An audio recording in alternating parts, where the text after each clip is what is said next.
آسمان پیغام number 11۔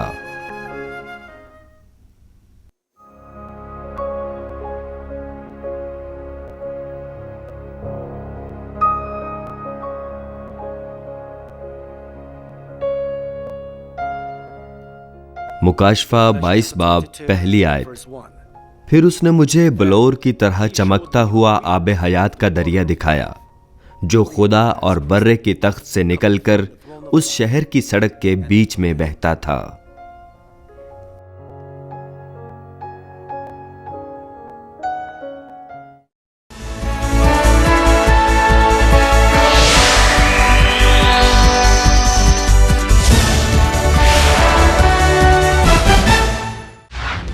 مانمنٹ central church بہت سی مقامی اور بین الاقوامی کلیسیاؤں پر مشتمل ہے جو کہ دنیا کے بیشتر ممالک جیسے کہ کینیا، امریکہ، Canada, Japan, France, India, Philippines اور ہنڈورس میں واقع ہیں۔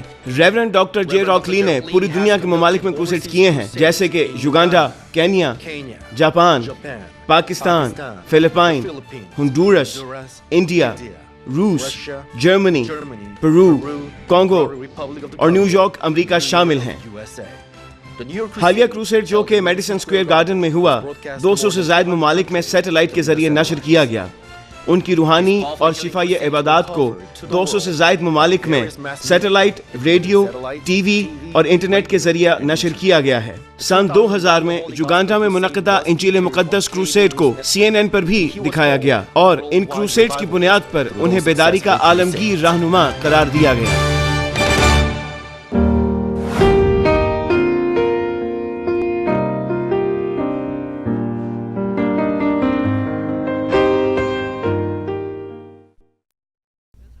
مسیح میں عزیز بھائی اور بہنوں، کوریا میں 5300 برانچ چرچز کے ممبرز اور ساری دنیا میں بشمول امریکہ، England, Canada, Honduras, Peru, Bolivia, El Salvador, Argentina, جرمنی، فرانس، روس، Belgium, Netherlands, China, Japan, Pakistan, Nepal, Indonesia, Philippines, Taiwan, India, Mongolia, مصر، اسرائیل، کینیا، یوگنڈا، عوامی جمہوریہ Congo, Burundi, Rwanda, Tanzania, Nigeria, Swaziland, جنوبی افریقہ، بوٹسوانا، کوٹ ڈیوور اور مقامی عبادت خانوں کے ممبران جو ساری دنیا سے انٹرنیٹ کے ذریعے عبادت میں شریک ہیں، سنڈے اسکول کے بچوں اور ٹیلی ویژن کے ناظرین۔ یہ آسمان کے لیکچر کی سیریز کا 11واں اجلاس ہے۔ آج گزشتہ اجلاس سے جاری کرتے ہوئے میں آپ سے آسمان کی بادشاہی کی بنیادی فضاؤں کے بارے بات کروں گا جو تمام رہائشی علاقوں کے لیے مشترک ہیں۔ پچھلے اجلاس میں نے آسمان کی بادشاہی کے آسمان کی بات کی تھی۔ میں نے آپ کو وجہ بتائی تھی کہ وہاں آسمان نیلا کیوں ہے۔ میں نے آپ کو چمک دمک کے بارے میں بھی بتایا تھا جو آسمان کی بادشاہی میں چمکتی ہے، اور بادلوں اور آسمان کی بادشاہی کے 4 موسموں کے بارے بھی بتایا تھا۔ پھر آپ کو آسمان کی بادشاہی کی زمین کی فطرت اور سڑکوں کے اقسام سے متعارف کروایا تھا۔ اس اجلاس میں آپ کو مختلف قسم کی سڑکوں کے بارے بتاؤں گا جو آسمان کی بادشاہی میں ہیں، اور پھر ہم آسمان کی بادشاہی کے دریا کی تحقیق کریں گے۔ آسمان کی بادشاہی کا آسمان اور زمین، جس کی وضاحت میں نے پچھلے اجلاس میں آپ کو بتائی تھی، جب ایک گھر سے موازنہ کریں تو چھت اور فرش کی طرح ہیں۔ اس اجلاس سے ہم حصہ بہ حصہ ان چیزوں پر غور کریں گے جو اس گھر کو اندرونی طور پر سجاتی ہیں۔ میں خداوند کے نام میں دعا گو ہوں کہ اس پیغام کے وسیلے آسمانی بادشاہی کی خوبصورتی کامل طور پر آپ کے دل میں گھر کر لے۔ مسیح میں عزیز بھائی اور بہنوں، جب میں آسمان کی بادشاہی کی زمین کی قسم کے بارے بات کر رہا تھا تو میں نے آپ کو بتایا کہ وہاں گرد یا مٹی نہیں بلکہ زمین بذات خود قیمتی نگینوں سے بنی ہوئی ہے، چاہے یہ فردوس میں ہو یا نئے یروشلم میں۔ میں نے آپ کو یہ بھی بتایا کہ تمام رہائشی مقامات کی سڑکیں سونے کی ہیں۔ تب شاید آپ میں سے کچھ حیران ہوں، کیا آسمان کی ساری بادشاہی کی تمام چیزیں ایک جیسی ہیں؟ فردوس کے مقابلے میں نئے یروشلم میں کیا بہتری ہے؟ بے شک آسمان کی بادشاہی کے تمام مقامات کے لیے ایسی چیزیں ہیں جو میدانی علاقوں، سڑکوں اور عمارات کو سجاتی ہیں۔ وہ مٹی، سیمنٹ اور پتھر نہیں جیسے زمین پر ہیں، بلکہ وہ سونا، چاندی اور بہت سے قیمتی نگینے ہیں۔ لیکن اس دنیا میں بھی جو تقریباً ایک جیسی چیزیں رکھتے ہیں، معیار مختلف ہے۔ مثال کے طور پر ریت بہت سے مختلف درجے اور مختلف معیار میں ہے، اور سیمنٹ اور کئی قسم کا ماربل بھی مختلف درجے اور معیار رکھتا ہے۔ اسی طرح میدانی علاقہ، سڑکیں اور عمارات اگرچہ ایک جیسے مال سے بھی بنی ہوں، وہ مختلف قسم کے معیار رکھتی ہیں۔ وہ روشنی کی چمک دمک کے مختلف معیار اور مختلف معنی رکھتی ہیں۔ مثال کے طور پر تمام آسمانی رہائشی علاقوں کے لیے خالص سونے کی سڑک ہے، لیکن ہر رہائشی علاقے میں خالص سونے کے معنی بالکل مختلف ہیں۔ اب میں اس کی تفصیل بتاتا ہوں۔ فرض کیجئے 24 قرات کی ایک جیسی کچھ انگوٹھیاں ہیں۔ آپ ان میں سے ایک خرید سکتے ہیں، یا آپ ان میں سے ایک شادی کے تحفے کے طور پر وصول کر سکتے ہیں۔ اگر آپ نے اپنے پیسوں سے خرید لی تو یہ صرف ان پیسوں کی قیمت ہوگی جو آپ نے ادا کیے ہیں، لیکن شادی کی سونے کی انگوٹھی بڑے خاص معنی اور خاص وعدہ رکھتی ہے کہ خدا اس کے ساتھ ہوتا ہے۔ اسی طرح خدا نے ہر چیز میں معنی ڈالے ہیں جو اس نے اپنے آسمان کی بادشاہی کے فرزندوں کے لیے سونے، چاندی اور بہت سے قیمتی جواہرات سے بنائی ہیں، اور اس معنی کے مطابق جو خدا نے دیا ہے، جواہرات سے نکلنے والی روشنی کی چمک اور خصوصیات بھی مختلف ہوتی ہیں۔ ذرا روشنی سے چمکنے والے سائن بورڈ کو سوچئے۔ یہ بورڈ بجلی کی موجودگی یا غیر موجودگی میں ایک جیسا ہے، پھر بھی جب بجلی نہیں ہوتی روشنی نہیں چمکتی، مگر جب اس میں سے بجلی دوڑتی ہے اور اس کو چمکاتی ہے تو تب رنگوں کی چمک اور خوبصورتی بالکل مختلف ہوتی ہے۔ آسمان کی بادشاہی میں قیمتی نگینوں کی چمک اور روشنی بھی پہننے والوں کے معنی کے لحاظ سے مختلف ہے۔ مثال کے طور پر خالص سونے کے روحانی معنی لا تبدیل روحانی ایمان ہے، اور اس لا تبدیل روحانی ایمان کی پیمائش کے لحاظ سے ہر شخص کی رہائش گاہ کا فیصلہ ہوتا ہے۔ فردوس ان کے لیے ایک جگہ ہے جنہوں نے یسوع مسیح کو صرف قبول کیا اور ایمان کی اتنی پیمائش رکھتے ہیں جو صرف نجات پانے کے لیے کافی ہے، اور اس طرح وہ اس قسم کا روحانی ایمان نہیں رکھتے جس کو خدا پہچانتا ہے۔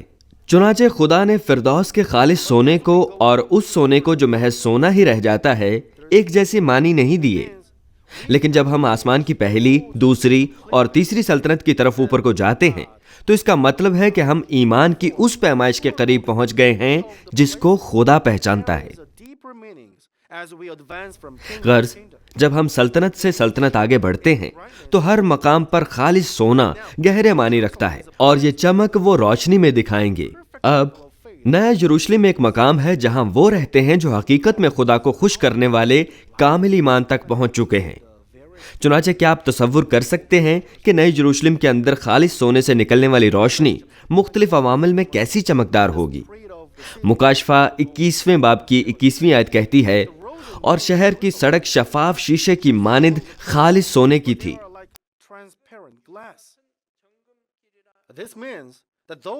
نئے یروشلم میں سڑکیں صرف خالص سونے کی نہیں ہیں بلکہ وہ شفاف شیشے کی مانند ہیں۔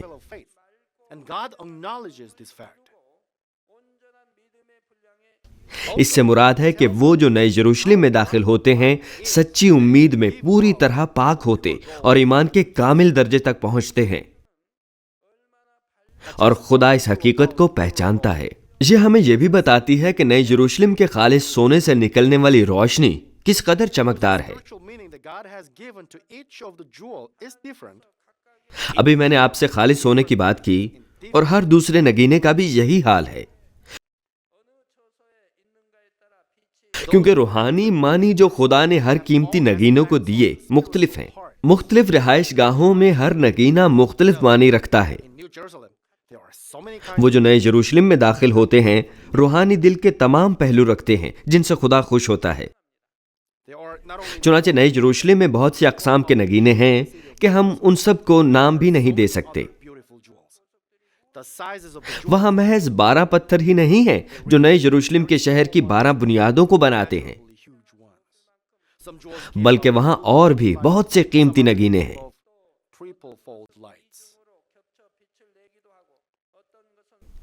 نگینوں کے سائز بھی مختلف ہیں، وہ بہت چھوٹی جسامت سے لے کر ناقابل پیمائش حد تک بڑے ہیں۔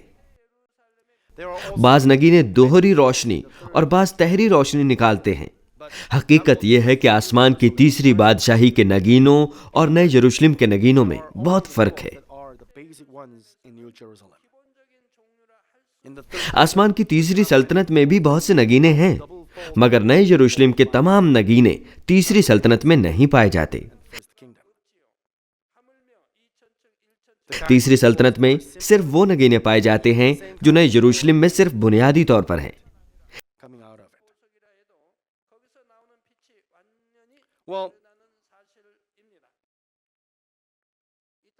تیسری سلطنت میں ہم نگینے کو دیکھ سکتے ہیں جو دوہری یا تہری روشنی خارج کرتا ہے۔ دوسری یا پہلی سلطنت کا تو ذکر ہی نہیں۔ نگینوں کی اقسام سادہ ہیں اور ایک جیسا نگینہ بہت مختلف روشنی خارج کرتا ہے۔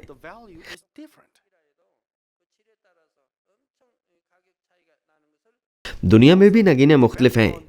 کیا ہیرے ایک جیسے ہیں؟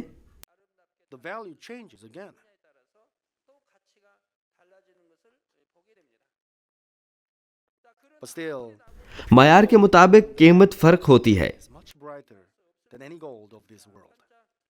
اگرچہ ان کا سائز اور وزن ایک جیسے ہوں، معیار کے لحاظ سے قیمت فرق ہوتی ہے، اس لحاظ سے بھی کہ ان کو کس نے تراشا، قیمت دوبارہ بدلتی ہے۔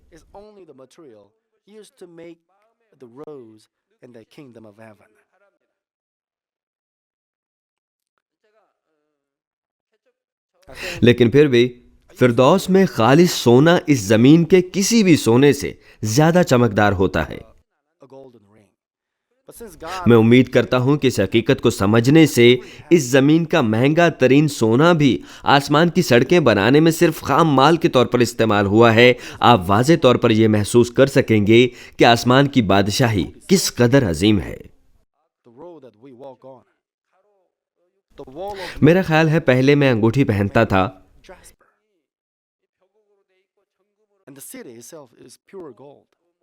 شاید یہ ایک سونے کی انگوٹھی تھی، لیکن جب سے خدا نے مجھے آسمان کی بابت واضح کیا، میں نے اسے اپنے ساتھ نہیں رکھا۔ سڑک خالص سونے کی بنی ہے، یروشلم کی فصیل زبرجد کی بنی ہے، اور شہر خالص سونے کا ہے۔ میرا آشیانہ اور دوسرے گھر سب سونے اور دیگر قیمتی پتھروں سے سجے ہوئے ہیں۔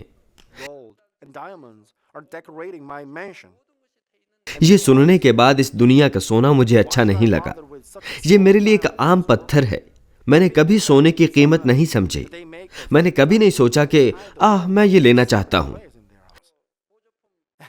بہت قیمتی اور بہت خوبصورت پتھر، سونا اور ہیرے میرے آشیانے اور بہت سے دوسرے گھروں کو سجا رہے ہیں۔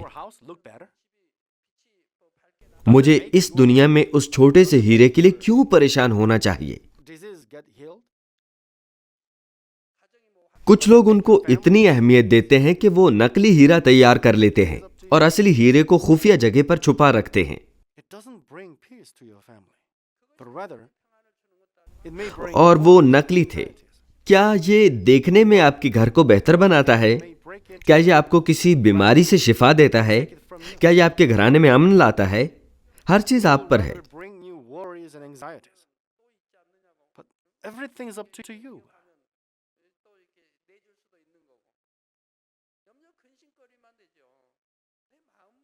یہ آپ کے گھرانے کے لیے امن نہیں لاتا، بلکہ یہ پریشانیاں اور فکریں لا سکتا ہے۔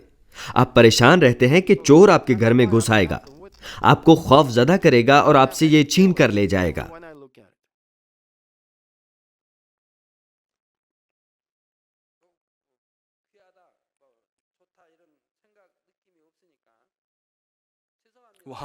بلکہ یہ آپ کے لیے مزید پریشانی اور فکر لے آتا ہے۔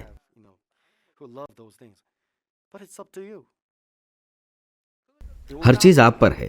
اگر آپ حقیقتاً آسمان کو سمجھ جائیں تو آپ ان چیزوں کو کبھی اہمیت نہیں دیں گے۔ اس لیے میں انہیں اپنے ساتھ نہیں رکھتا۔ جب میں یہ دیکھتا ہوں تو کچھ محسوس نہیں کرتا۔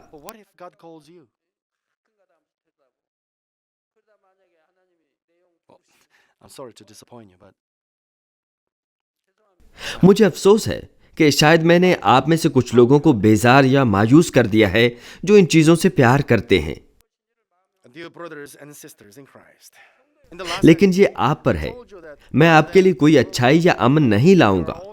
آپ اسے کہیں چھپا دیتے ہیں اور بعض اوقات اسے نکالتے ہیں، اس کو دیکھتے ہیں اور اس سے خوش ہوتے ہیں۔ اگر خدا آپ کو بلا لے تو کیا ہے؟ میں آپ کو مایوس کرنے کے لیے معذرت خواہ ہوں، لیکن مجھے امید ہے کہ آپ کو احساس ہے کہ آسمان میں یہ کتنا اچھا ہے۔ عزیز بھائی اور بہنوں، گزشتہ اجلاس میں نے آپ کو بتایا کہ خالص سونے کی سڑک کے علاوہ وہاں پھولوں کی سڑکیں یا کئی قیمتی پتھروں کی بنی سڑکیں بھی ہیں۔ میں پھولوں اور قیمتی پتھروں کی بنی ان سڑکوں کے متعلق وضاحت کرتا ہوں۔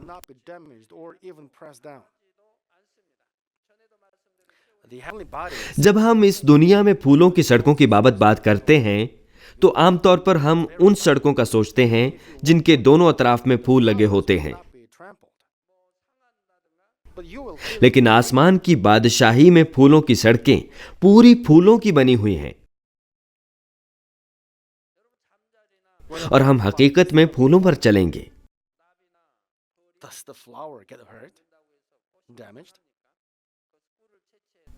وہاں ہم بہت ہلکا آسمانی بدن پائیں گے۔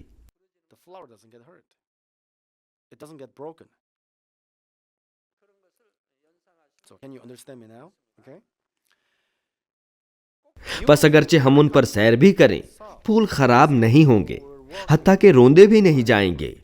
لگتا ہے کہ آسمانی بدن وزن رکھتا ہے، لیکن یہ ایسا بھی لگتا ہے کہ وزن نہیں رکھتا۔ یہ بہت ہلکا ہے۔ اگر آپ پھولوں پر چل بھی پڑیں، پھول روندے نہیں جائیں گے۔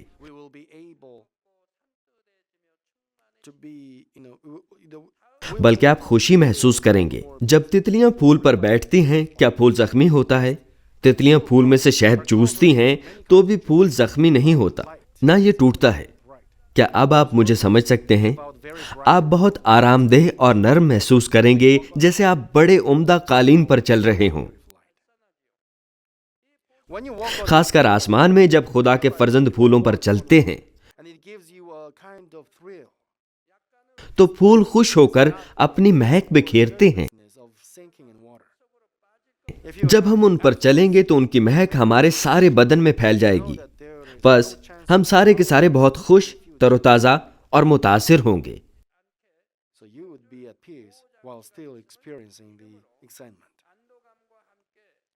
نگینوں کی بنی سڑکیں بہت اقسام کے نگینوں سے ڈھکی ہوئی ہیں جو شفاف اور چمکدار روشنی چھوڑتے ہیں۔ یہ سڑکیں نگینوں میں سے بہت اجلی اور رنگین روشنی چھوڑتی ہیں۔ پھر جب ہم ان پر چلتے ہیں تو وہ نگینے اور بھی زیادہ خوبصورت روشنی دیتے ہیں۔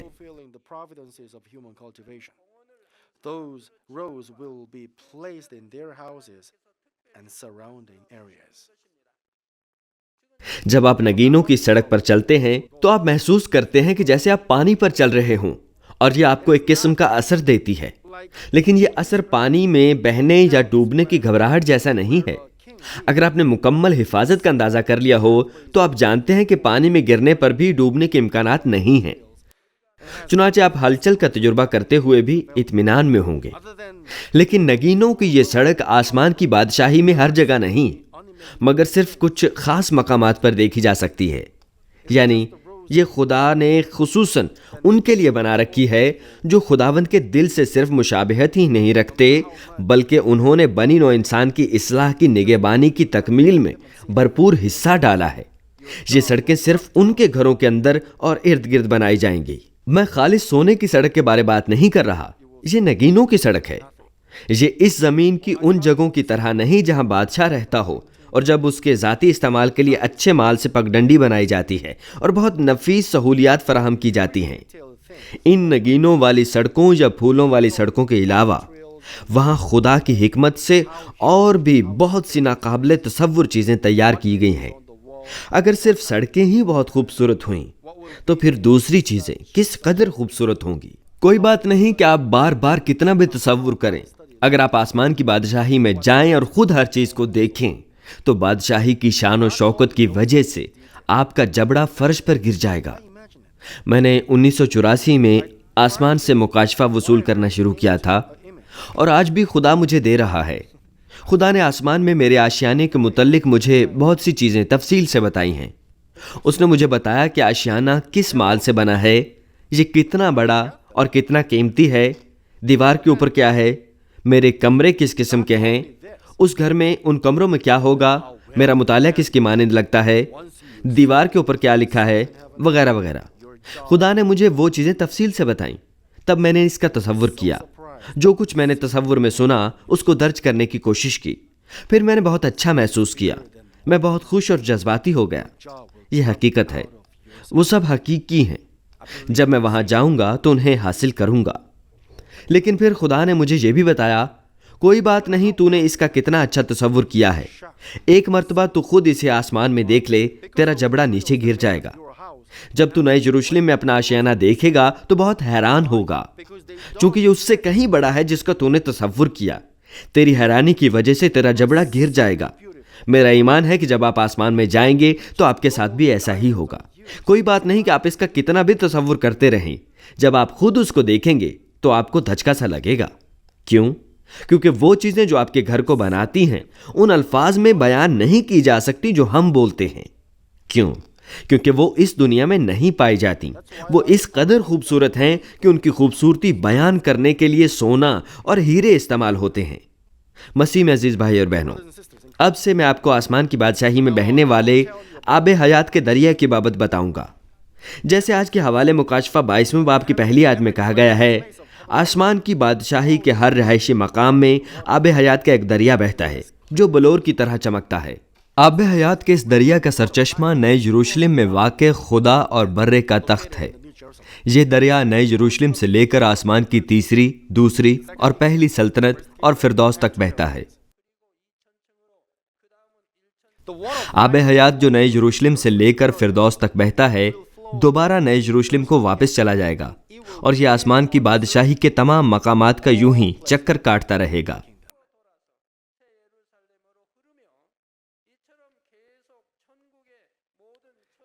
یہ ہمارے خون کی طرح ہے، یہ دل سے باہر جاتا ہے اور آکسیجن فراہم کرنے کے لیے جسم کے تمام اعضاء میں سے گزرتا ہے اور واپس دل میں آ جاتا ہے۔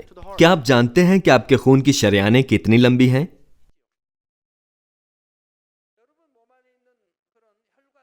میرا خیال ہے کہ میں ایک بار آپ کو بتا چکا ہوں۔ اگر ہم اپنے خون کی شریانوں کی ایک قطار بنائیں تو آپ کے خیال میں یہ کتنی لمبی ہوگی؟ تصور کیجئے، کیا سیول سے لے کر پوسان تک، کیا پوسان سے لے کر پایونگ تک، کیا آپ اس کا تصور کر سکتے ہیں؟ کیا آپ اس کو سمجھ سکتے ہیں؟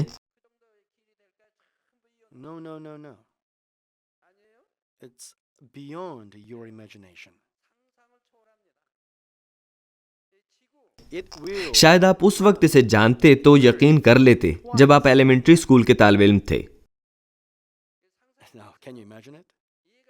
لیکن اب آپ حیران ہیں کیونکہ آپ جانتے ہیں کہ زمین کس قدر بڑی ہے۔ سیول سے بیونس آئرس جانے کے لیے پروازوں کی تبدیلی کو شامل کر کے 30 گھنٹوں سے کچھ زیادہ وقت لگتا ہے۔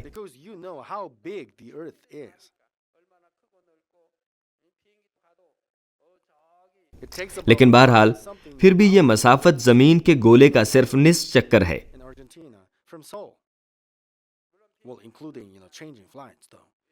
لیکن ہمارے جسم میں خون کی شریانیں زمین کے گولے کے گرد 2.5 چکر کاٹ سکتی ہیں۔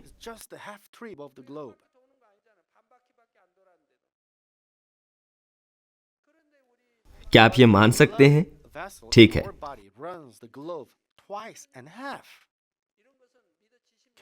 بہت سے سائنسدانوں نے اس کا مطالعہ کیا اور اسے بیان کیا، بس مجھے یقین ہے کہ آپ اس کو مانتے ہیں۔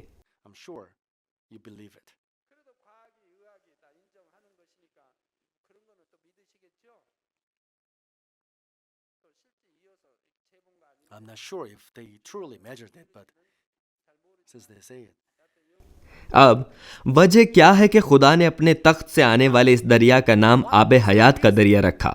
اور جب یہ آسمان کی ساری بادشاہی میں ہو کر بہتا ہے تو کس قسم کے روحانی معنی اٹھاتا ہے؟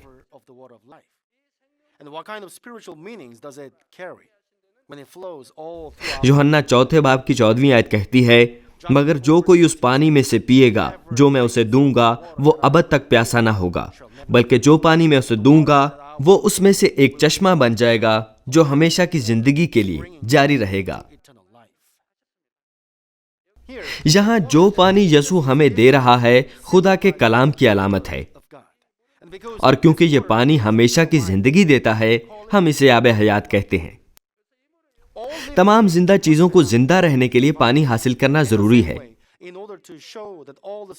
اسی طرح یہ دکھانے کے لیے کہ وہ تمام روحیں جو آسمان کی بادشاہی میں داخل ہوتی ہیں نجات اور زندگی پا چکی ہیں،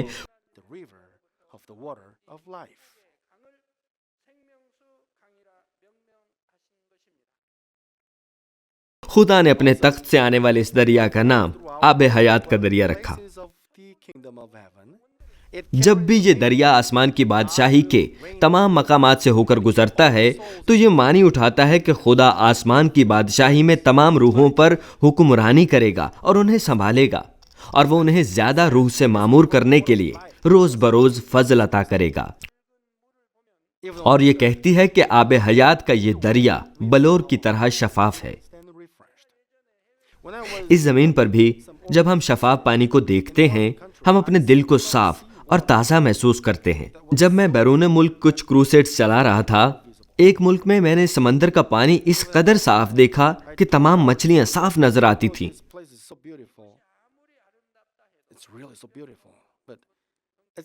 اس وقت بھی میں نے اپنی تمام ٹیم کو بتایا کہ اگرچہ یہ جگہ بہت خوبصورت ہے، یہ حقیقت میں بہت خوبصورت ہے، لیکن پھر بھی یہ فردوس سے بہتر نہیں ہے۔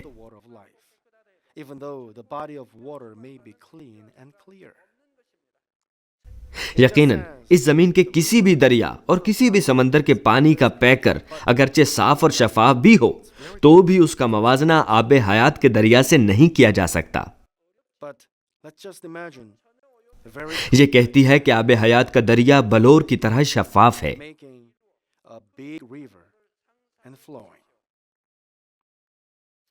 لیکن انسانی زبان کے ساتھ آسمان کی بادشاہی کو پیش کرنا بہت مشکل ہے۔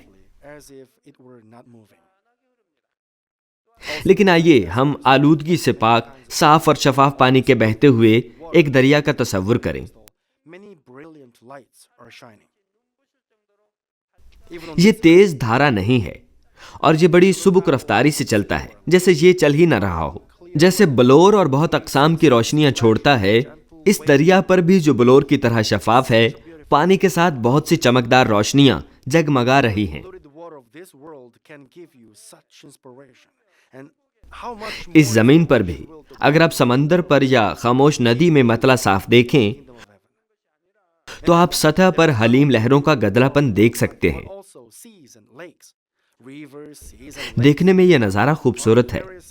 اس دنیا کا گدلا پانی بھی آپ کو ایسا تاثر دے سکتا ہے، تو پھر آسمان کی بادشاہی میں آب حیات کا دریا کیسے تاثرات دے گا؟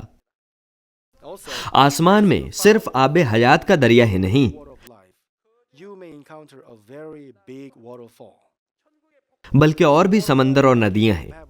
آسمان میں دریا، سمندر اور ندیاں مختلف سائزز کی ہیں۔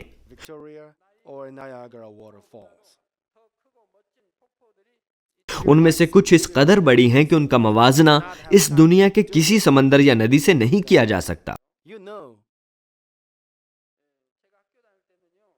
جب آپ آب حیات کے دریا کے بہاؤ کے ساتھ ساتھ چلتے ہیں تو آپ کا سامنا بہت بڑی آبشار سے بھی ہو سکتا ہے۔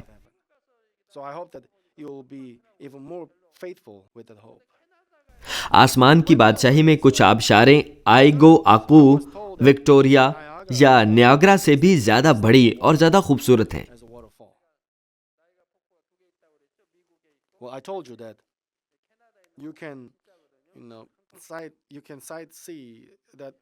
اگر آپ خوبصورت فطری مناظر دیکھنا پسند کرتے ہیں لیکن خدا کی بادشاہی کے لیے کام کرنے کے لیے آپ کے پاس وقت نہیں،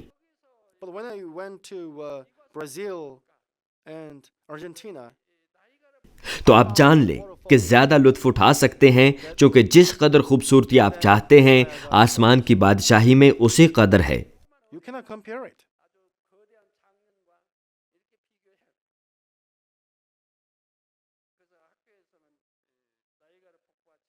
چنانچہ میں امید کرتا ہوں کہ آپ اس امید کے ساتھ زیادہ ایماندار ہو جائیں گے۔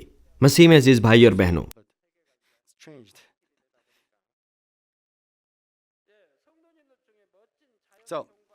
آب حیات کے پانی کا ذائقہ کیسا ہوگا؟ اس کا ذائقہ ایسا میٹھا ہوگا کہ اس زمین پر ہم کبھی نہیں چکھ سکتے، اور پینے کے بعد آپ کا سارا بدن طاقتور ہو جائے گا۔ جب خدا نے ابتدا میں یہ زمین بنائی تو اس نے زمین پر یہ آب حیات فراہم کیا، لیکن جب آدم کی نافرمانی کی وجہ سے ہر چیز لعنتی ہو گئی تو پانی بھی لعنتی ہو گیا۔ تب سے ہم آب حیات کا حقیقی مزہ نہیں چکھ سکتے۔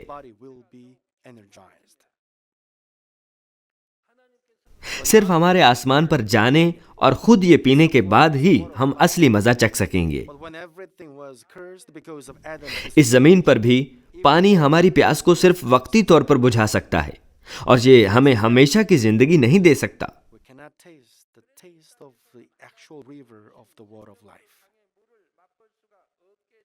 لیکن آسمان میں آب حیات پینے والے کو زندگی، طاقت اور قوت دے گا۔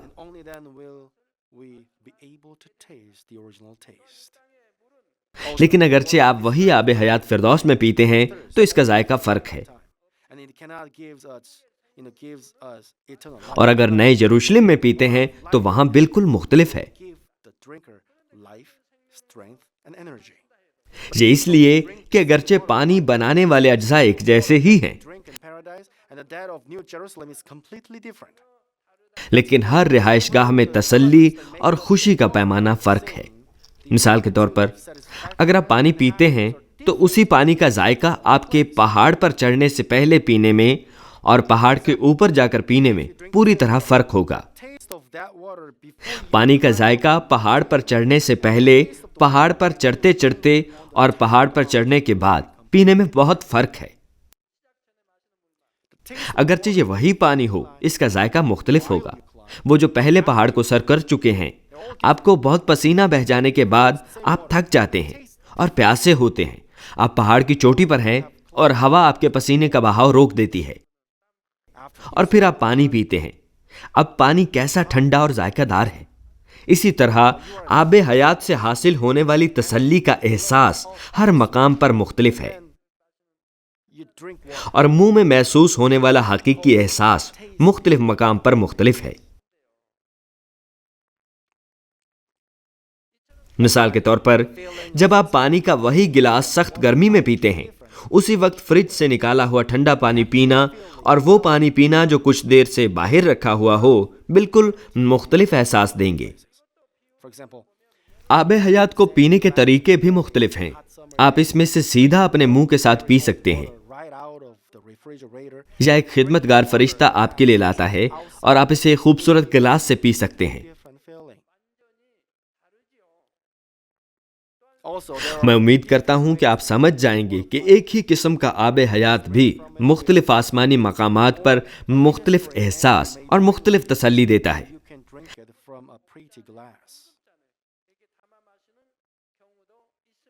اگلے اجلاس میں آپ کو آب حیات کے دریا کے ارد گرد کے مناظر اور آسمان کی بادشاہی کی شادمان زندگی کے بارے بتاؤں گا، جس کا مزہ آپ اس دریا کے ارد گرد لے سکتے ہیں۔ عزیز بھائی اور بہنوں، آج میں نے آپ سے آسمان کی سڑکوں اور دریا کے بارے بات کی۔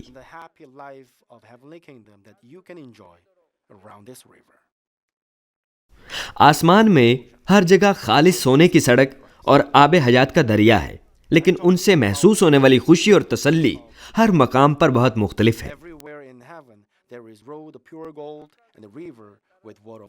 آپ اس زمین کی کسی بھی جگہ کا موازنہ آسمان کی بادشاہی کی کسی جگہ حتیٰ کہ فردوس سے بھی نہیں کر سکتے۔ عام چیزوں کا موازنہ بھی نہیں کیا جا سکتا۔ پھر بھی آسمان کی زمین کی نسبت مختلف ہوگی، حتیٰ کہ آسمان کے مختلف مقامات پر بھی مختلف ہوگی۔ یہ کہنا خدا کے وعدے کو پورا کرنا ہے کہ جو مجھ سے محبت رکھتے ہیں میں ان سے محبت رکھتا ہوں، اور جو سرگرمی سے مجھے ڈھونڈتے ہیں مجھے پا لیں گے۔ ہم سب کہہ سکتے ہیں کہ ہم خداوند پر ایمان رکھتے ہیں، لیکن کچھ لوگ خداوند کے لیے زندہ رہنے کی بجائے اپنے لیے زیادہ زندہ رہ رہے ہیں۔ یہ کرنے میں جو خوشی اور تسلی وہ بعد میں پائیں گے بہت کم ہوگی۔ دوسری طرف اگر آپ خداوند سے عشق کی حد تک محبت کرتے ہیں تو آپ تمام دنیاوی آسائشوں کو چھوڑ دیں اور اپنے آپ کو خدا کے لیے وقف کر دیں۔ خدا آپ کو انتہا درجے کی حقیقی خوشی اور اطمینان دے گا کہ آپ اس دنیا کی کسی بھی چیز کا موازنہ اس سے نہیں کر سکیں گے۔ اس کے متعلق دوسرا کرنتھیوں 4 باب کی 17ویں آیت کہتی ہے، کیونکہ ہماری دم بھر کی ہلکی سی مصیبت ہمارے لیے ازحد بھاری اور ابدی جلال پیدا کرتی جاتی ہے۔ رومیہ 8 باب کی 18ویں آیت بھی کہتی ہے، کیونکہ میری دانست میں اس زمانے کے دکھ درد اس لائق نہیں کہ اس جلال کے مقابل ہو سکیں جو ہم پر ظاہر ہونے والا ہے۔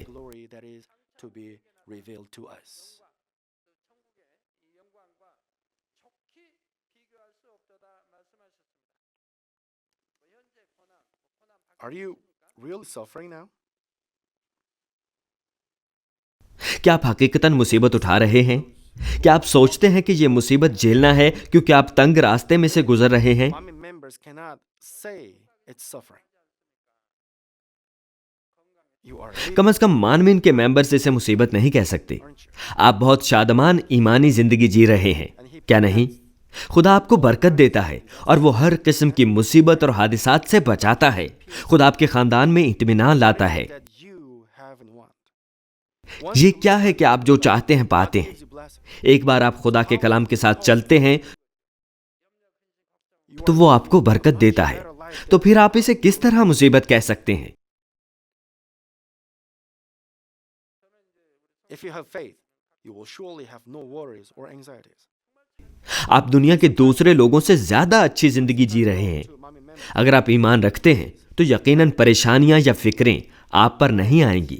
بعض اوقات میں مانمن کے ممبر سے اس طرح گفتگو کرتا ہوں، The Lord is next. برائے مہربانی اپنے بچوں کو اچھی تعلیم دلوائیں، If you do ان کے دل میں ڈالیں کہ پہلے خدا باپ، پھر خداوند اور پھر روح القدس، بائبل مقدس اور پھر والدین آتے ہیں۔ then you don't need to worry.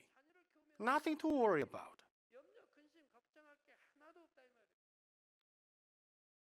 اگر آپ یہ کر لیں، چونکہ آپ کے بچے خدا کے بچے ہیں، وہ ساری ذمہ داری لے لے گا۔ Because I was sick. پھر آپ کو پریشان ہونے کی ضرورت نہیں، کسی چیز کے متعلق پریشان نہ ہوں۔ خدا سے ملنے سے پہلے میں اپنی پیلوٹھی بیٹی کے بارے پریشان تھا۔ کیوں؟ کیونکہ میں بیمار تھا اور اس کی پرورش کسی اور کے ذمے تھی۔ وہ کسی اور کے ہاتھ کے سائے میں بڑی ہوئی۔ But since I met لیکن جب سے میں اور میرا سارا خاندان خداوند سے ملا، ہم خوبصورتی سے تبدیل ہو چکے ہیں۔ میں نے ان کو کبھی جھگڑتے نہیں دیکھا، I've never seen میں نے ان کو کبھی غصے میں نہیں دیکھا۔ وہ ہمیشہ ایک دوسرے کی حوصلہ افزائی کرتی ہیں۔ they never seek their benefit, but others first.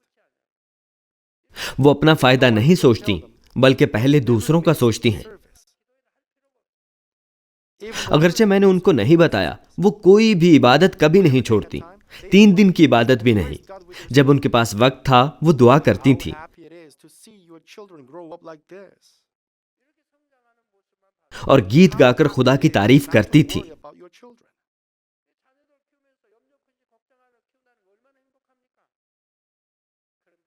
But you worry about your children, whether they befriend bad people, do bad things, or leave your house. آپ کے لیے اپنے بچوں کو اس طرح بڑا ہوتے ہوئے دیکھنا کیسی خوشی کی بات ہے۔ It is when they don't listen to you. But you should have brought them well from the beginning. اپنے بچوں کے لیے پریشان نہ ہونا کیسی خوشی کی بات ہے، لیکن آپ اپنے بچوں کے لیے پریشان ہوتے ہیں۔ An accident once.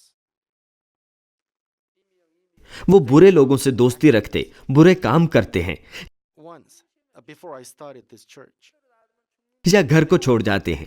آپ ہمیشہ ان چیزوں سے پریشان ہوتے ہیں۔ Why? کیسی مشکل ہوتی ہے جب وہ آپ کی بات نہیں سنتے۔ I saw the آپ کو ابتدا ہی سے انہیں درست راہ پر لانا چاہیے تھا۔ life and death, fortune and misfortune. Why should I worry? I didn't. I didn't depend on the world. بے شک میرے بچوں میں سے ہر ایک کو ایک مرتبہ حادثے کا سامنا ہوا۔ یہ چرچ شروع کرنے سے پہلے ایک بار ان سب نے حادثے کا سامنا کیا ہے۔ Pastor Sujan Lee, وہ موت کی دہلیز پر تھیں، لیکن میں پریشان نہ ہوا۔ cerebral apoplexy. کیوں؟ میں دیکھ چکا تھا کہ خدا میرے ساتھ ہے۔ میں نے دیکھا کہ خدا قادر مطلق ہے، خدا زندگی اور موت پر حکومت کرتا ہے، مجھے کیوں پریشان ہونا چاہیے؟ میں نہیں ہوا، میں نے دنیا پر توکل نہ کیا بلکہ صرف خدا سے دعا کی اور اسی پر توکل کیا۔ تب بہت مختصر وقت میں خدا نے ان کو شفا بخش دی۔ پاسٹر سوجن لی دماغی سکتے کی وجہ سے اپنے حواس کھو بیٹھی، صرف 3 دنوں میں وہ دوبارہ ہوش میں آ گئی۔ پاسٹر مائکیونگ لی کو ایک ٹرک نے ٹکر مار دی اور حتیٰ کہ اس کے منہ کے چیتھڑے ہو گئے، لیکن صرف 1 ہفتے میں سب کچھ ٹھیک ہو گیا۔ خدا نے مجھے اس قسم کا تجربہ دیا اور میرے ایمان کو مضبوط کر دیا۔ چرچ شروع ہونے کے بعد ان سب کو کاربن گیس کا زہر چڑھ گیا، لگتا تھا کہ وہ ہلاک ہو گئی ہیں۔ میں پریشان نہیں تھا، بے شک مجھے توقع تھی کہ وہ دوبارہ جی اٹھیں گی، کیونکہ میں نے اس قسم کی چیزوں کے لیے دعا کا تجربہ نہیں کیا تھا۔ میں نہیں جانتا تھا کہ جب میں حکم دیتا ہوں تو زہریلی گیس بھی چلی جاتی ہے۔ بس میں نے خدا سے دعا کی، خدا باپ میری بیٹیوں کو اپنی بادشاہی میں لے جانے کے لیے تیرا شکر ہو۔ پھر میں نے ان کے لیے ایک بار دعا کی، لیکن وہ اپنی زندگی میں واپس آ گئیں، وہ ٹھیک ہو گئیں۔ میں کس قدر شکر گزار تھا۔ تب میں نے سیکھا کہ اگر میں خداوند یسوع مسیح کے نام میں حکم دوں تو زہریلی گیس بھی حکم مانتی ہے۔ جب میں نے خداوند کے نام میں حکم دیا تو گیس نے حکم مانا۔ بس میں نے بہت سے لوگوں کو زندہ کیا۔ ان دنوں میں بہت سے لوگ تھے جن کو گیس کی زہر چڑھی تھی، اگرچہ انہوں نے 1 یا 2 دن کے لیے اپنے حواس کھوئے تھے۔ جب میں نے ان کے لیے دعا کی تو وہ دوبارہ زندہ ہو گئے۔ اس میں صرف 2 منٹ لگتے ہیں۔ وہ 2 منٹ میں زندگی میں لوٹ آئی تھیں اور وہ تندرست ہو گئی تھیں۔ بعد میں بھی کوئی اثرات نہیں رہے۔ جلنے کے متعلق کیا ہے؟ ایک مرتبہ آپ جل جائیں تو جلن سے بڑی تکلیف اور درد محسوس ہوتی ہے، یہ درد قابل ترس ہوتی ہے، لیکن جب میں جلن کو جانے کا حکم دیتا ہوں تو پھر یہ چلی جاتی ہے۔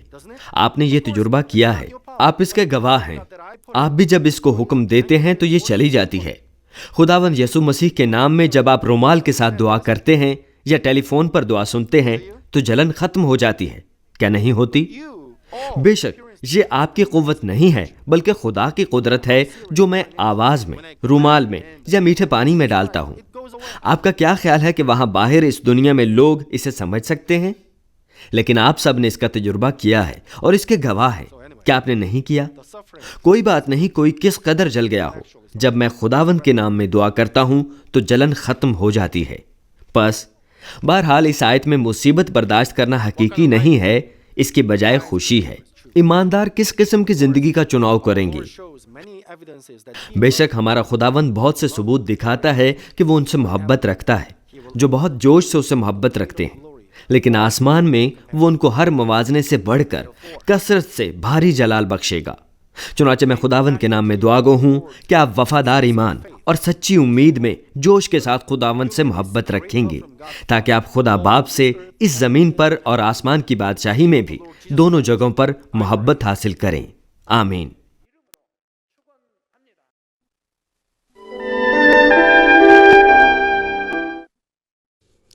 بیماروں کے لیے دعا۔ میں ان سب لوگوں کے لیے دعا کروں گا جو بیمار ہیں۔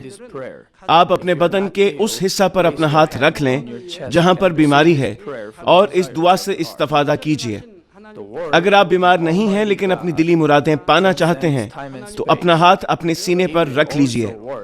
خدا کا زندہ کلام وقت اور فاصلے کی قیود سے آزاد ہے اور آپ کے ایمان کے مطابق آپ کے لیے کام کرے گا۔ آپ جہاں کہیں بھی ہوں، اگر ایمان کے ساتھ اس دعا کو قبول کریں گے تو آپ خدا کی قدرت کے حیران کن کام دیکھیں گے۔ ہاللویا۔ قادر مطلق خدا، تو جو محبت ہے، اپنے بچوں پر اپنے ہاتھ کو رکھ اور تمام GCN دیکھنے والوں پر بھی جو ایمان سے اس دعا کو ٹی وی کے ذریعہ قبول کرتے ہیں۔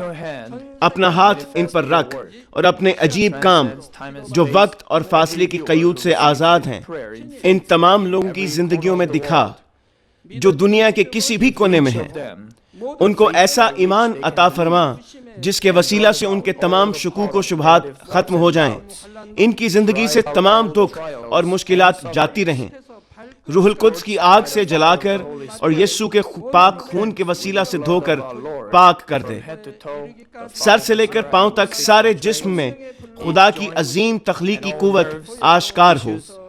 میں خداوند یسوع مسیح کے نام سے دشمن ابلیس اور شیطان تمام بیماریوں، جراثیموں اور کمزوریوں کو حکم دیتا ہوں کہ ان بدنوں سے الگ ہو جائیں۔ تمام چھوت کی بیماریاں جاتی رہیں۔ ہر وہ بیماری جو لا علاج ہے اور نئی دریافت شدہ بیماریاں روح القدس کی آگ سے جل کر بھسم ہو جائیں۔ آپ بیماری سے پاک ہو کر زور پائیں۔ معدے کا کینسر، پھیپھڑوں کا کینسر، رحم کا کینسر، جلد کا کینسر، آنتوں کا کینسر، ایڈز، لیوکیمیا، ذہنی امراض، دل کا عارضہ، پھیپھڑوں کی بیماریاں، ہر قسم کے زنانہ امراض، بلند فشار خون، شوگر، جلدی امراض، ہر قسم کی سوجن جاتی رہیں۔ پولیو، فالج، جوڑوں کا درد اور کمر کا درد یسوع مسیح کے نام میں ختم ہو جائیں۔ ہر قسم کا سر درد اور حادثات کے نتیجے میں پیدا ہونے والی ہر جسمانی تکلیف یسوع کے نام میں جاتی رہے۔ بیماری کی وجہ سے تھکان، نزلہ، زکام اور گلڑ جیسی بیماریاں روح القدس کی آگ سے جل کر بھسم ہو جائیں۔ مرگی، ذہنی معذوری، ذہنی دباؤ اور تمام ذہنی بیماریاں یسوع مسیح کے نام سے جاتی رہیں۔ ہر قسم کی تاریکی ختم ہو جائے اور ان کے دلوں میں اطمینان اور شادمانی آ جائے۔ خدا باپ تخلیق کی عظیم ترین قوت کے وسیلہ سے یہ جسم جو کمزور ہو چکے ہیں دوبارہ سے زور پائیں، فالج کے جکڑے آزاد ہو جائیں اور لنگڑے چلنا اور چھلانگے لگانا شروع کریں۔ نظر کی کمزوری جاتی رہے، بہرے سننا شروع کر دیں، اندھے بینائی حاصل کریں اور گونگے لوگ بولنا شروع کر دیں۔ خدا باپ بانجھ خواتین کو اولاد کی برکت عطا فرما، ٹوٹی ہڈیوں کو جوڑ دے اور جسم کے تمام جلے ہوئے حصے مکمل طور پر شفا یاب ہو جائیں۔ نشہ کی لعنت میں گرفتار لوگوں کو روح القدس کی آگ کے وسیلہ سے پاک اور صاف کر دے۔ جسم کے تمام مردہ خلیے زندہ ہو جائیں، تمام تاریکی جاتی رہے اور ابلیس کی قوتیں نکل جائیں۔ میں یسوع مسیح کے نام سے حکم دیتا ہوں کہ دشمن ابلیس، شیطان اور ہوا کی عملداری کا حاکم اپنا قبضہ چھوڑ دیں اور ان کے تمام قاصد بھی یسوع مسیح کے قادر نام میں نکل جائیں۔ تاریکی کی ناپاک، دھوکہ دینے والی اور گمراہ کر دینے والی قوتیں یسوع کے نام میں دور ہو جائیں۔ بے ایمانی اور نا انصافی کی بدروہیں جاتی رہیں، تمام تاریکی جاتی رہے، تیرا نور چمکے۔ خدا باپ ان کی روحوں کو بھی ان کے جسم کے ساتھ مضبوط فرما، ان کو قوت دے کہ یہ تجھ کو پکار سکیں، ان کو قوت دے کہ یہ اپنے گناہوں کو ترک کر سکیں، ان کی جانیں اس دنیا میں راحت پائیں اور ان کی زندگیاں خوشحال ہوں۔ ان کی دعاؤں کو قبول فرما اور ان کی دلی مرادوں کو پورا فرما۔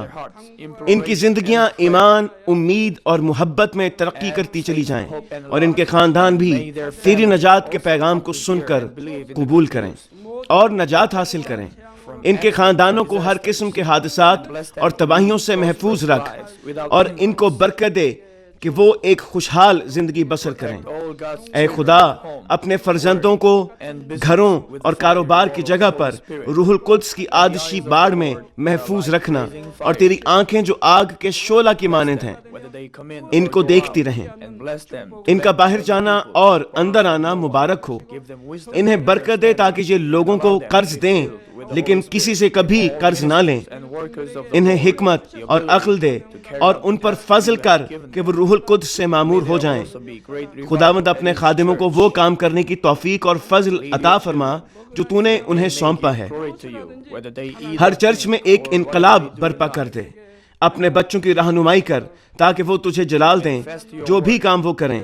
اپنے عجائب کا ظہور فرما تاکہ وہ اپنے لبوں سے تیری گواہی دیں کہ وہ تجھ سے ملے ہیں اور تو ان کی دعاؤں کو قبول کرتا ہے۔ خدا باپ، میں تیرا شکریہ ادا کرتا ہوں اور صرف تجھے ہی سارا جلال دیتا ہوں۔ میں خداوند یسوع مسیح کے نام میں یہ دعا کرتا ہوں، آمین۔